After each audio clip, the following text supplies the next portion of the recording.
Okay, we're going to start chapter 17. So on page 211, page 671.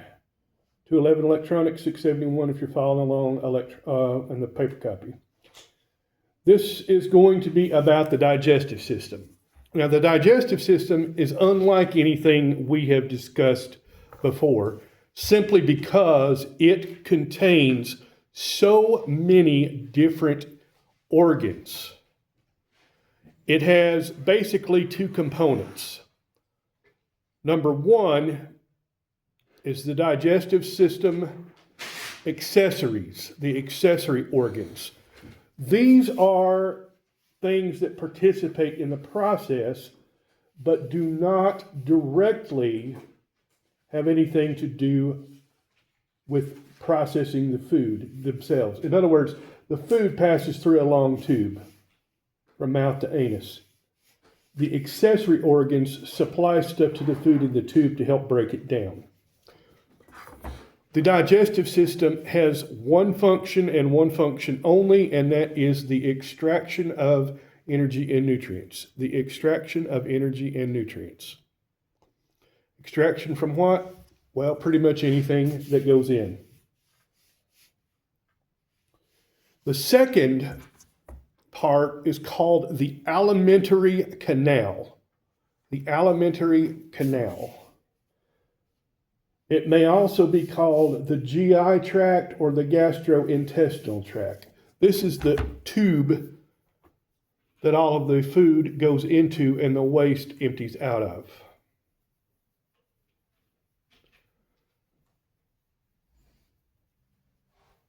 You can't go more than about 3 weeks without food. If you go more than 2 or 3 days, you're probably doing some harm to your body. And it's not just food for energy. You're also getting nutrients. Nutrients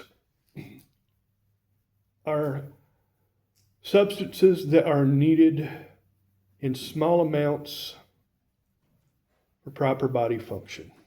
Substances that are needed in small amounts for proper body function.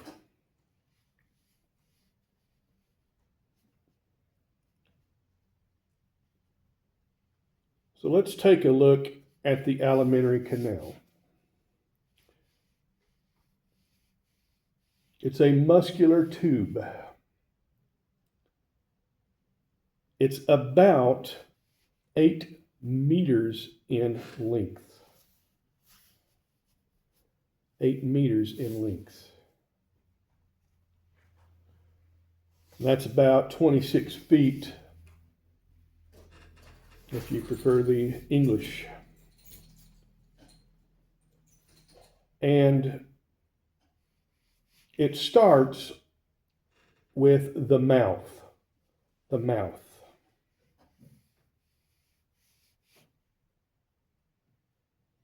That's the input, the entry port.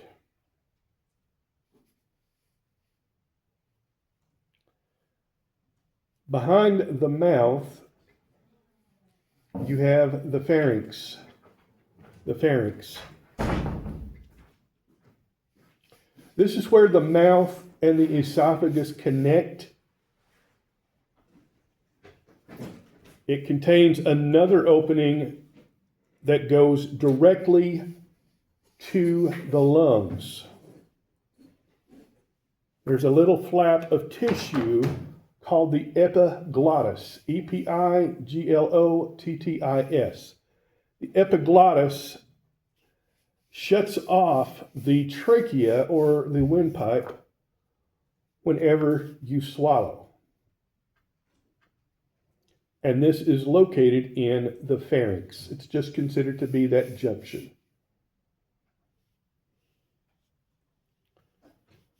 Below the pharynx, you have the esophagus. The esophagus is lined with muscles and pushes the food into the stomach. The stomach. The stomach is essentially a muscular bag where the food begins to break down chemically. The food begins to break down chemically.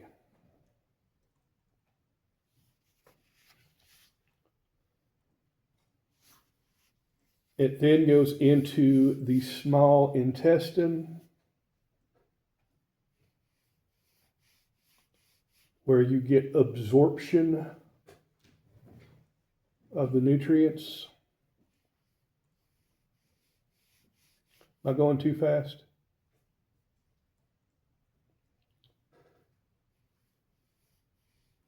It then goes into the large intestine, or colon,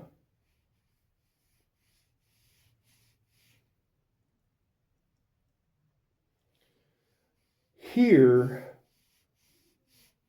you get water absorption or resorption. It takes water out.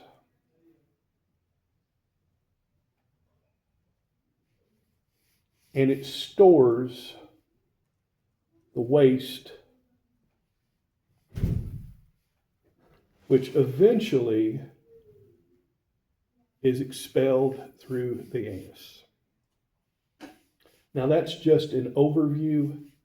We will be going into more detail on each of these items as we get to them.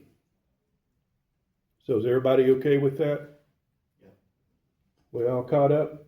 Mm-hmm. Okay. So let's talk about the structure of the wall of the alimentary canal, the wall. This is what encloses the tube, and it has 4 specialized layers. The first is called the mucosa. The mucosa. Can you spell that? M-U-C-O-S-A. The mucosa or mucous membrane. This is the innermost layer. It actually is beneath a layer of connective tissue and smooth muscle.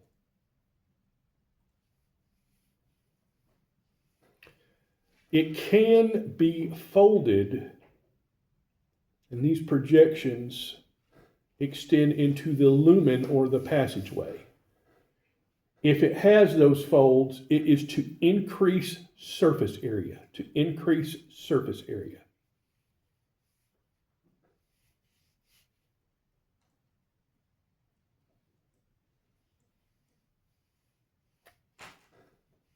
It secretes mucus and digestive enzymes. Mucus and digestive enzymes. The mucus acts as a lubricant to move things through.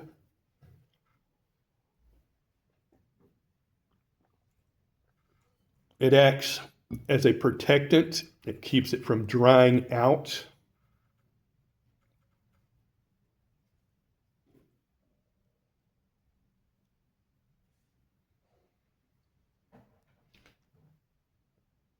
And generally keeps it moist, keeps it from desiccating.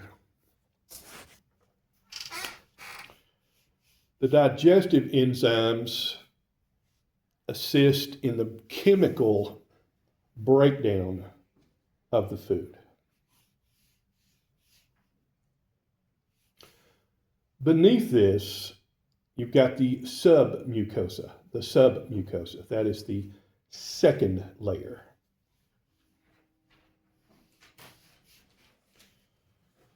This is made up of a lot of loose connective tissue.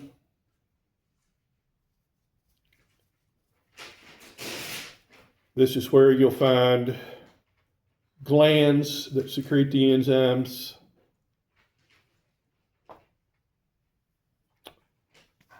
blood vessels, lymphatic vessels, and nerves. You may not think of your digestive system as being innervated, meaning it has nerves, but it does. Those control the movement of the food through the canal. They also can give you sensations of pressure or pain to let you know when things are not going normally.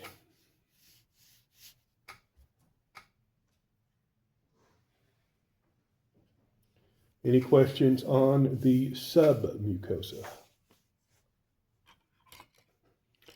All right, next up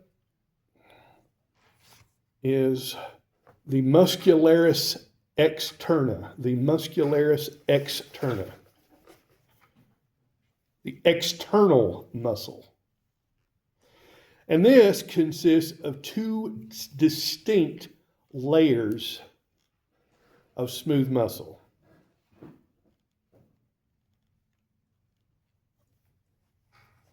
The inner layer encircles the whole tube.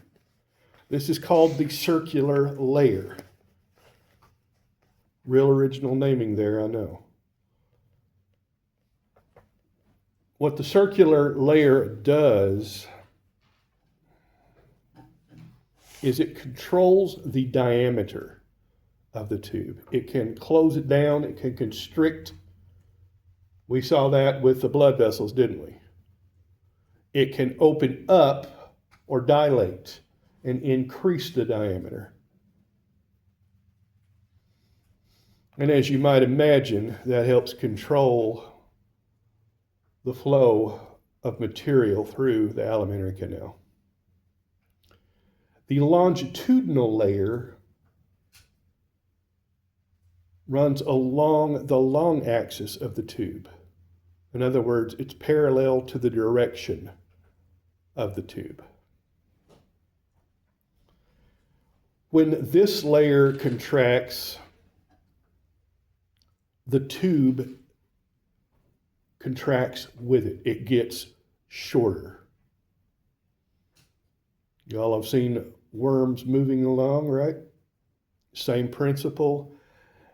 And it is the coordinated action of both of these that helps to move food or waste through the canal.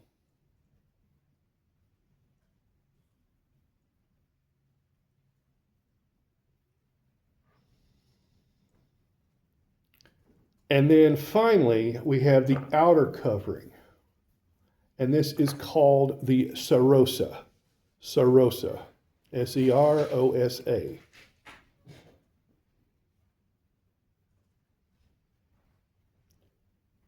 Sometimes called the serous layer. The serous layer. Sarah, did you have a question? Mm-hmm. Okay. Becca? I was just asking her to spell it. Okay. S-E-R-O-S-A. Serosa. Serous is S-E-R-O-U-S. You can use either one as far as I'm concerned.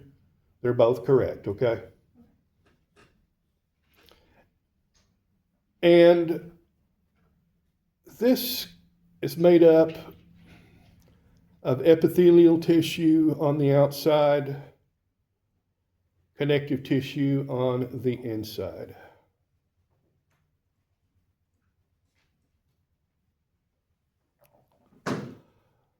Much as the mucosa lubricate, moisturize, and protect the inner surface of the tube, so does the serosa lubricate, moisturize, and protect the outer surface of the tube.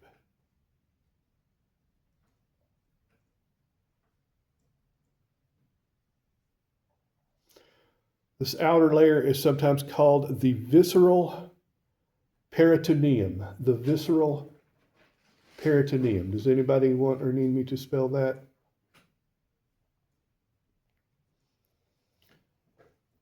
If you're following along, we're on page 212 electronically, page 674 paper, under structure of the alimentary canal wall. And for your convenience, table 17.1 summarizes what I just talked about. Questions over the structure of the alimentary canal wall. All right. Movements of this wall. Basically, you get two types: mixing movements and propelling movements.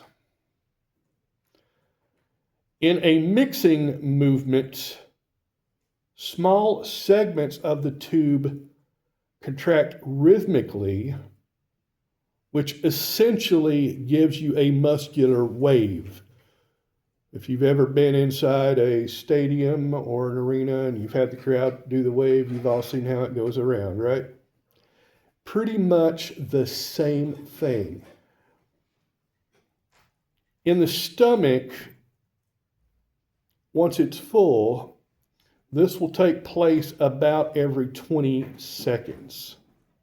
Which one was that? You said it's mixing? You said it's mixing that does it? Yes, mixing. And the whole point is to mix the food, the acid, and the digestive enzymes together. You want to break the food down. That means you want to expose as much of it as possible to those enzymes and the stomach acid. And that is the goal of mixing. Does everybody understand that? And propelling movement is exactly what it sounds like. It moves things through the system.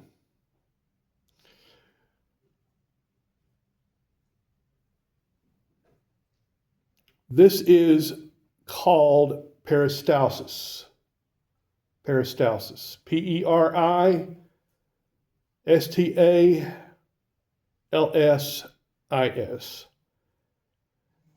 And what happens is you get a ring of contraction that moves progressively down the length. It'd be like me squeezing here on my arm and just moving down. You've ever tried to get the last bit of toothpaste out of a tube? You probably use propelling motion to do that. Does everybody see how that works? And that is to move through the entire digestive system. It's to move the food through. And I forgot to mention something under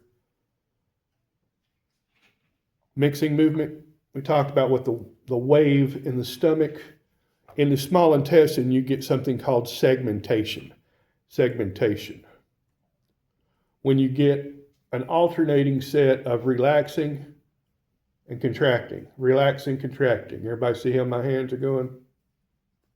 And that acts as a mixer. It only occurs in small segments. And that's why we call it segmentation.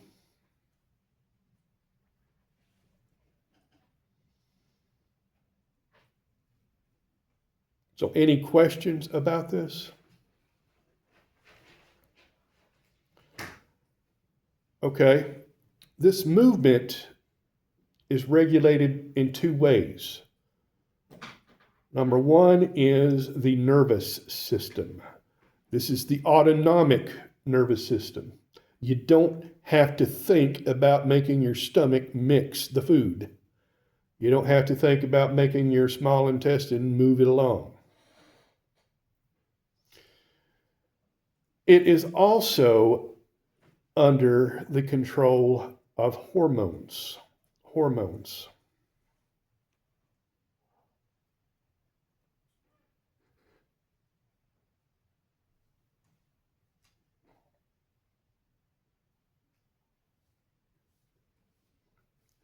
In the digestive system itself, you have an enteroendocrine cells.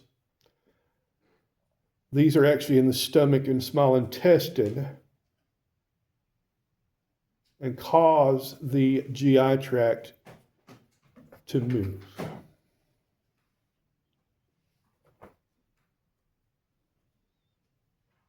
Any questions? Am I going too fast? What page are we on now? Huh? Page now? Which one? We are just finished page 212.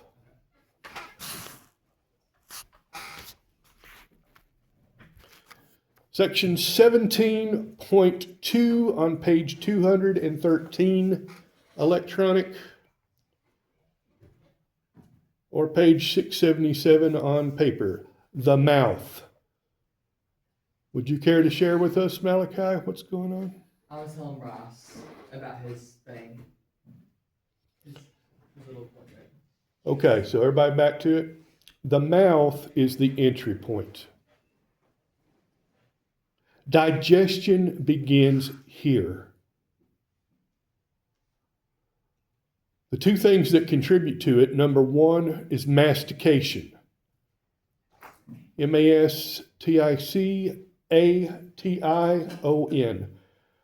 Mastication is just a fancy word for chewing.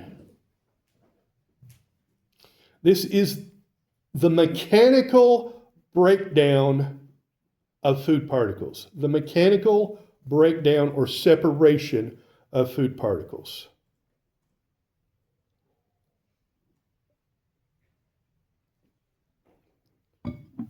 You also get the food mixed with a liquid called saliva. Saliva. And saliva contains an enzyme called amylase. A-M-Y-L-A-S-E. You said it contains it or it's called amylase? It contains an enzyme called amylase. The amylase catalyzes the breakdown of starch. You have a question, Bryce? No. Just stretching? So is everybody clear on that? Most people don't realize that the chemical breakdown actually begins in the mouth itself. Secondarily, the saliva supplies lubrication. It helps mix the food and it helps move it through the system. You've ever tried to dry swallow something, you know what I mean. Is that why raccoons have to drown their prey before eating it because they don't have salivary glands? I have no idea. My expertise does not extend to whether or not raccoons have salivary glands. But let's see what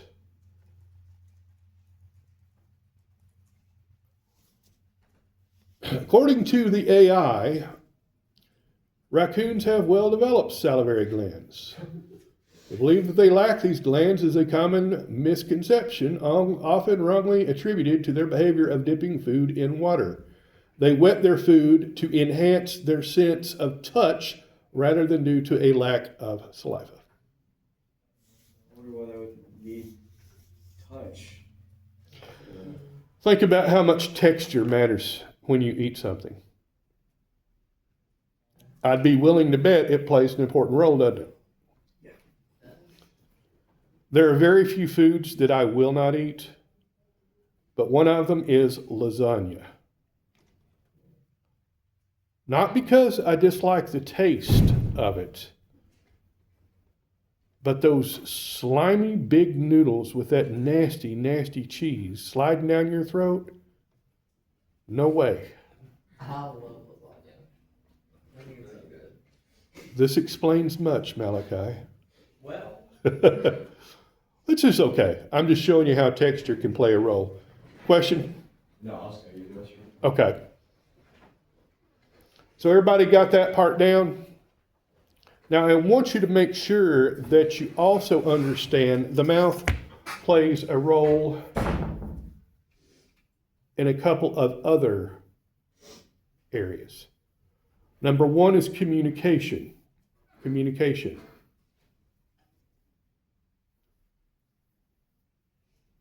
Speech, in other words. The second is sensory perception. Sensory perception. And by that, primarily we mean your sense of taste.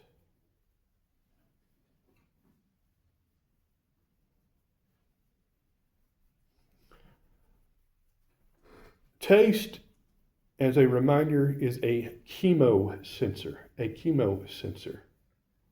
It's chemosensory. You are detecting chemicals.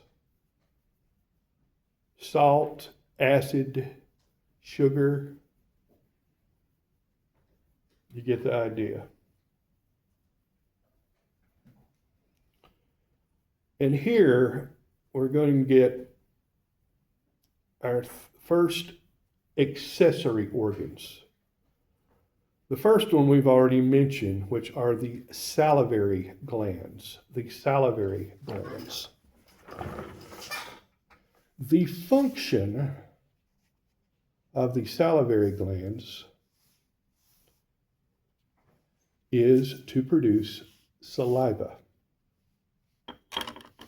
Saliva.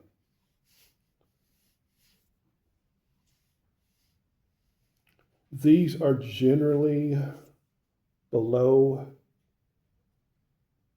the jaw, right here, or back behind the jaw, right here.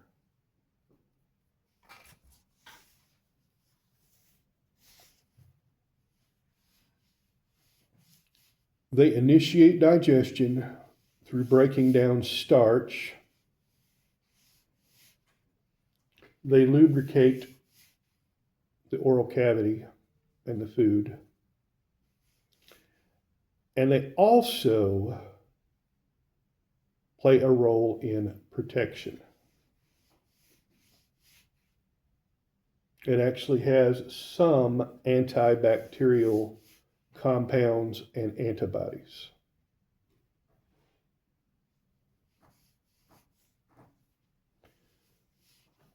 The second accessory organ would be the teeth. The teeth.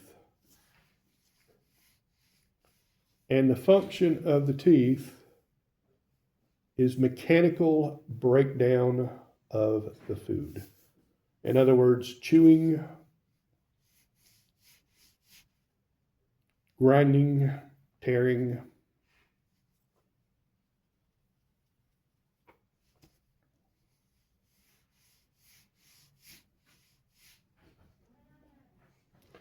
And the third one is the tongue. The tongue. The tongue has two functions. Well, three. Number one, and the most important one as far as digestion goes, is chemosensory. It is the main organ of taste.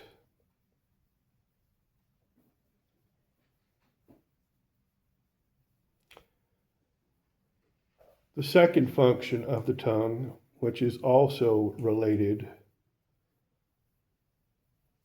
to digestion, is movement of food.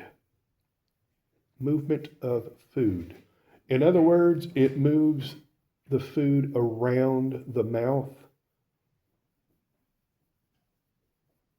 so that it can be thoroughly chewed, and eventually it will assist in swallowing the food or moving it onto and through the pharynx. So chemosensory and food movement, specifically swallowing. Those are the two most important functions of the tongue. The third function of the tongue is the generation of sounds for speech. The generation of sound for speech.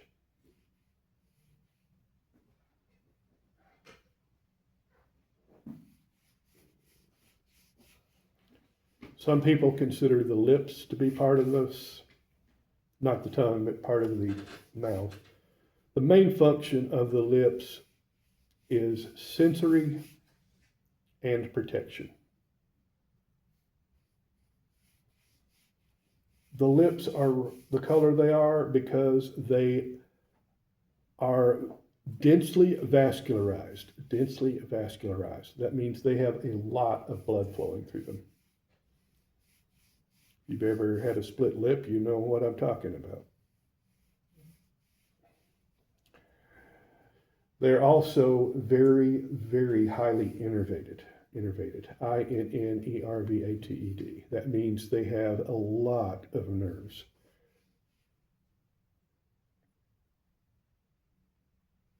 Mainly, these act as a temperature sensor and a texture sensor.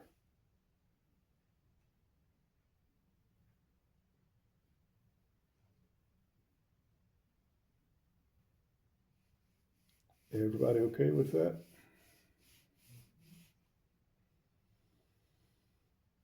All right. At the very back of the mouth, you have masses of lymphatic tissue called tonsils. Tonsils.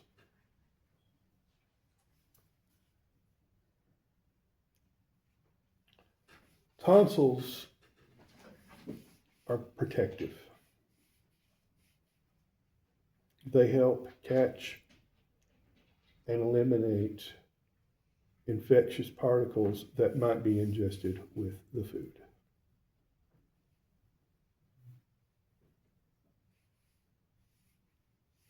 Any questions? Okay. Teeth, aka dentition. Dentition. D-E-N-T-I-T-I-O-N. Humans have two sets of teeth.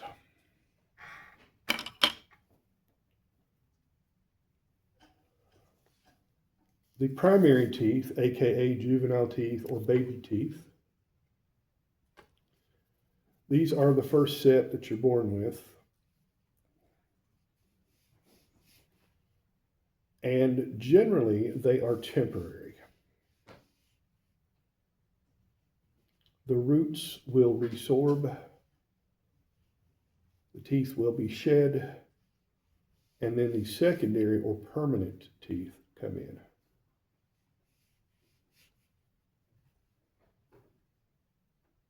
You normally have 16 of these on each jaw, so 32 total.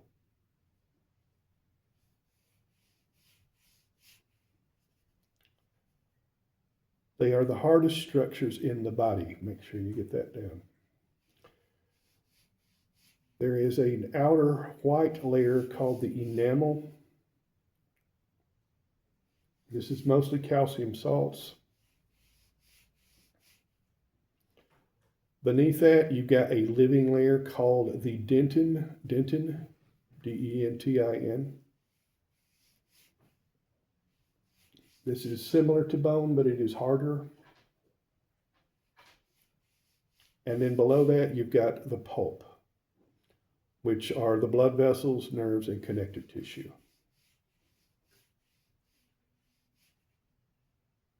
The root is surrounded by a thin layer called the cementum.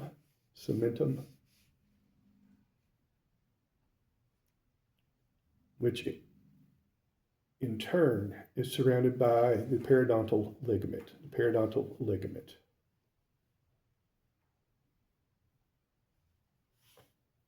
And that's what holds the tooth in place.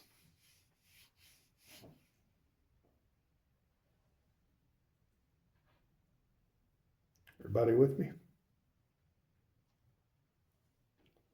Okay.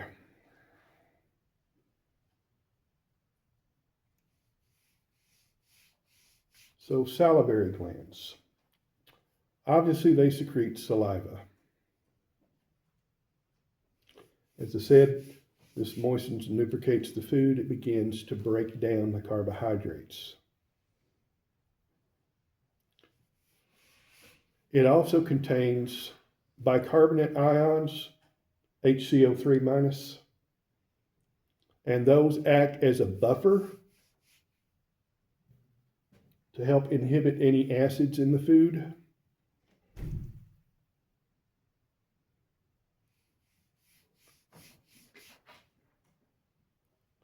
Within this, you've got two different types of secretory cells, serous and mucus. The serous cells produce a watery fluid that contains the amylase, while the mucus cells secrete mucus, which is something we're all familiar with. It's together, those make up saliva.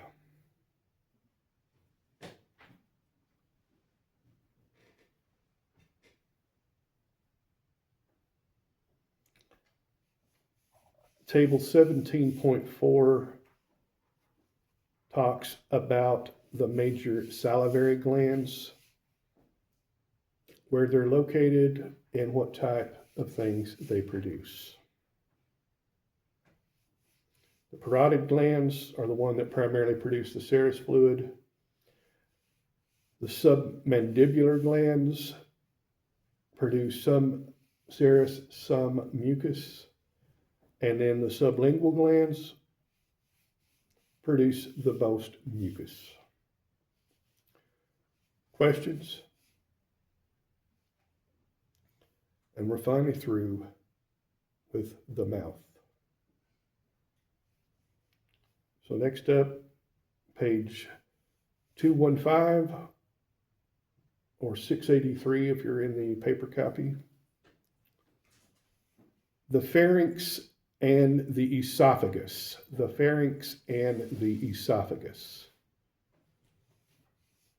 Basically, the pharynx is everything from the nasal cavity back to the esophagus.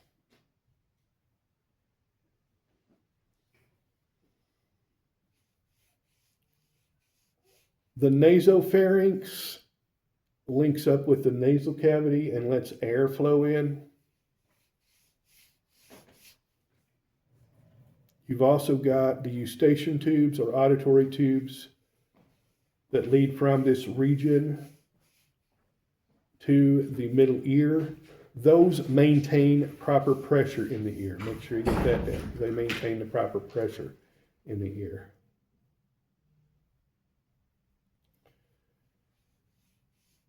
The oropharynx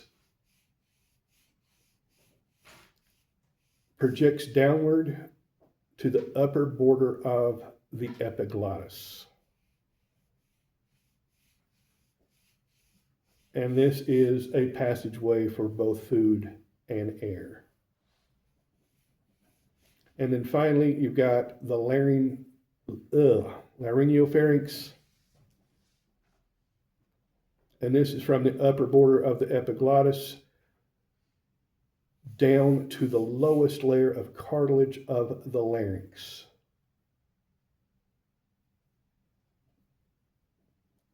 And obviously, the main function of this is twofold. Number one is swallowing. Swallowing means passing food from the mouth to the esophagus. The second is protection of the trachea, and the lungs.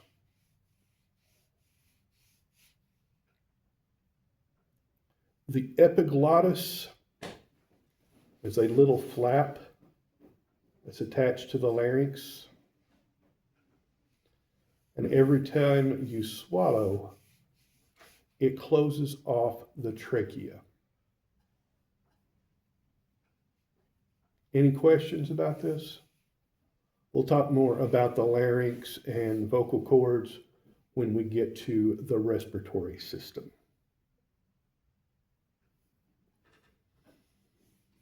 So the swallowing reflex inhibits breathing. The epiglottis closes off the trachea, the food passes down the correct tube, and then it opens back up. So the esophagus. It is a straight tube about 10 inches long.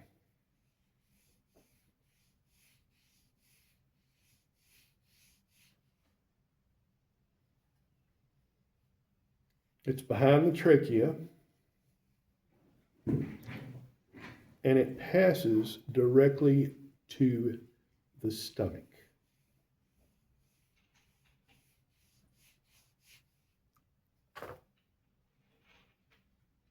The mucosa is epithelial tissue. Submucosa has mucus glands scattered throughout it. These lubricate the esophagus and the food, allowing what you've swallowed, called the bolus, B-O-L-U-S, to move through it more easily. The upper third of the muscles in the esophagus are skeletal muscle. The middle third are a mix of skeletal and smooth. And then the lowest is all smooth. This is to help ensure one-way flow of the food from the mouth to the stomach, while also allowing the possibility of reverse flow in case of blockage or choking. So when you regurgitate, it's just kind of a combination. It gives you a measure of control over the process. Everybody with me?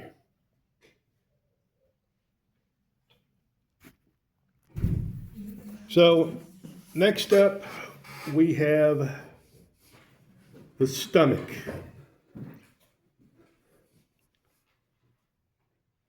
Where the esophagus joins the stomach,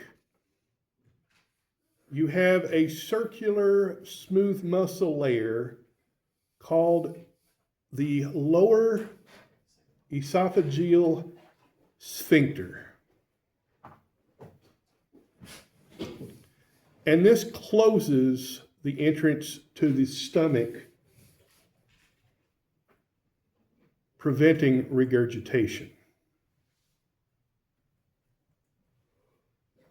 When peristalsis reaches the stomach, it opens and it continues by allowing the food to move in.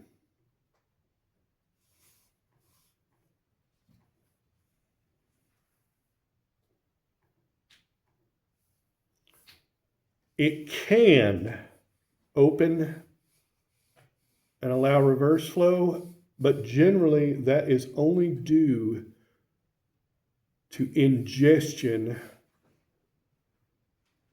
of something that is bad and needs to be eliminated. Toxins, spoiled food, you get the idea. So everybody okay with the esophagus? Next up, we've got the stomach. Section 17.5, page 686, or 216 electronic. The stomach is about 10 to 12 inches in length.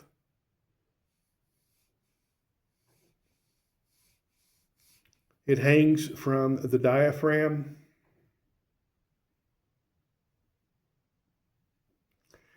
And it has capacity of about a liter. A liter. About the same as a quart.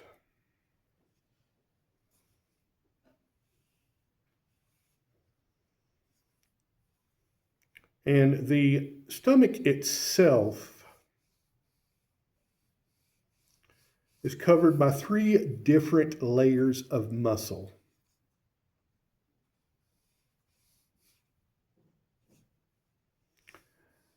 This is smooth muscle. You have a circular layer that surrounds the stomach, kind of like being able to squeeze a bag. You've got a longitudinal layer, which go along the axis of the stomach and allow it to contract. Everybody see that? So the circular layer is like squeezing the tube. The longitudinal layer allows it to shorten. But unlike the rest of it, the stomach also has an oblique layer, And this means that the muscle fibers are laid down at an angle,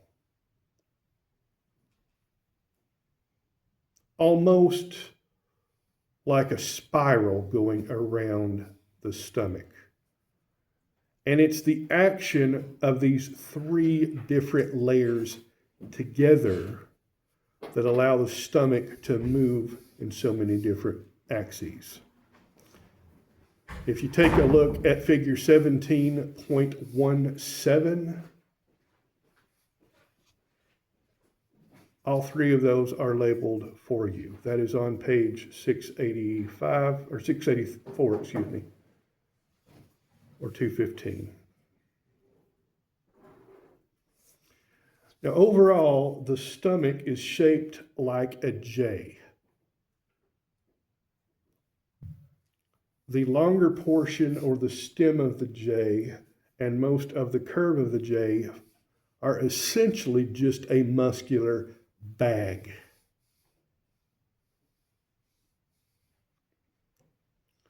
And the inner lining of this contains thick gastric folds, sometimes called rugae, R-U-G-A-E.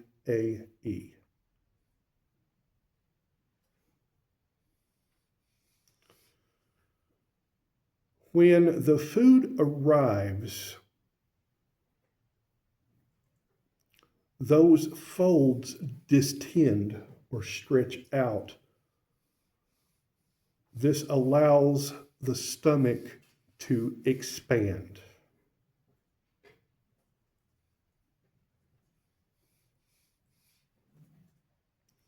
Once this happens and the food is contained within the stomach,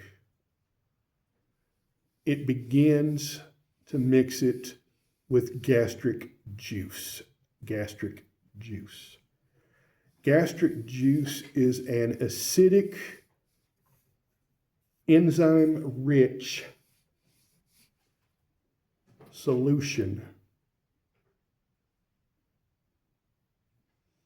that initiates the digestion of proteins. Make sure you underline that. It initiates the digestion of proteins.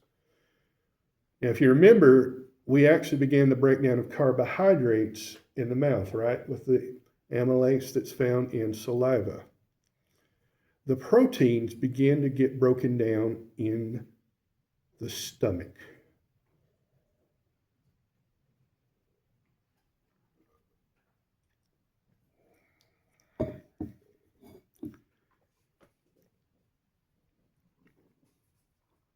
The stomach can be broken down into 4 parts. The cardia, C-A-R-D-I-A, is the area near the lower esophageal sphincter.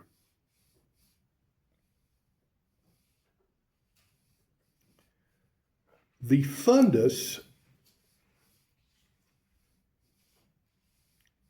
is the area above that balloons out or distends. It's a temporary storage area.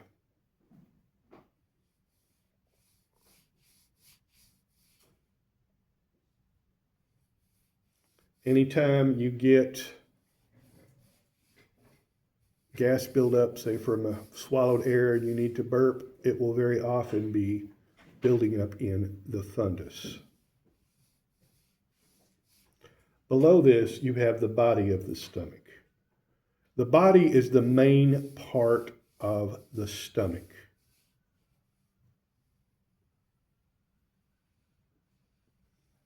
It can also distend or swell up.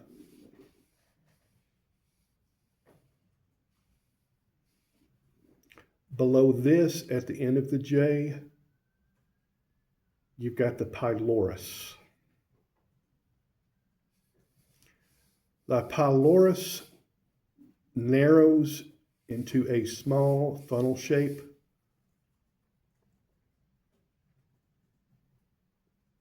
And it ends in another layer of circular smooth muscle called the pyloric sphincter. The pyloric sphincter. And the pyloric sphincter acts as a valve to release the mostly digested food from the stomach into the small intestine.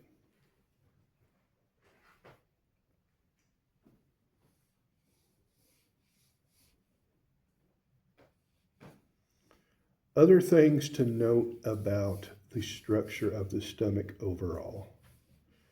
The mucosa, the inner layer of this, is very thick.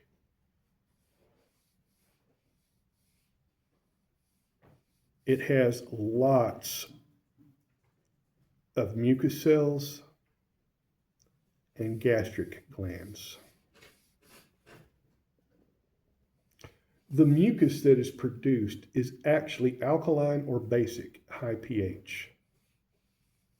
That helps to protect the stomach itself from the acidic conditions. In other words, this is how the stomach doesn't digest itself. Is everyone clear on that? It's that mucus produced by that thick inner mucosa.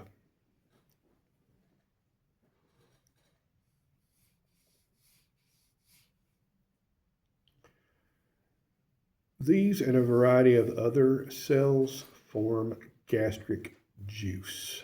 Gastric juice. And before you ask, do I need to know that? The answer is yes, you do. Gastric juice is low pH. So it is an acid.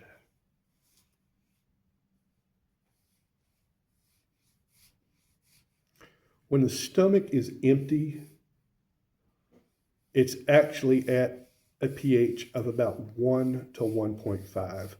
Very, very acidic.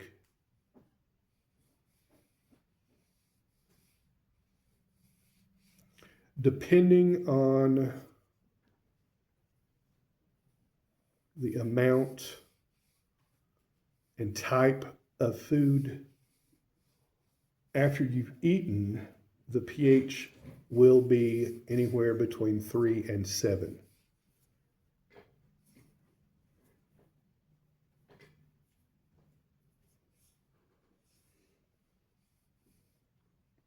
And as you might imagine, the reason gastric juice is so acidic is due to hydrochloric acid, HCl. The HCl serves 3 functions. Number 1, it chemically breaks down the food itself. It can actually break down some of the structures of the food. Number 2, it actually activates digestive enzymes. Make sure you get that. It acts as an activator for the digestive enzymes.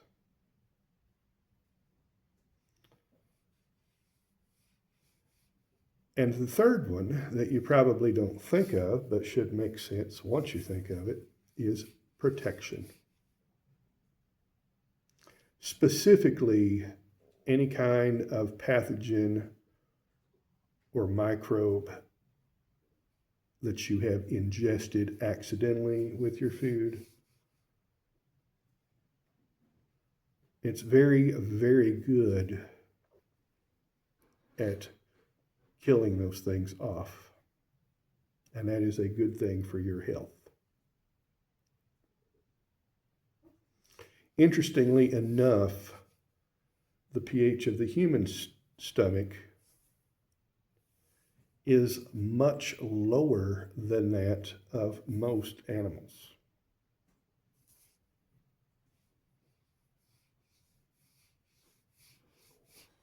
We're actually on par, believe it or not, with scavengers, carrion eaters. Things like hyenas, vultures. And it's thought that this is to give us additional protection from pathogens, additional protection from pathogens. So make sure you get all of that down.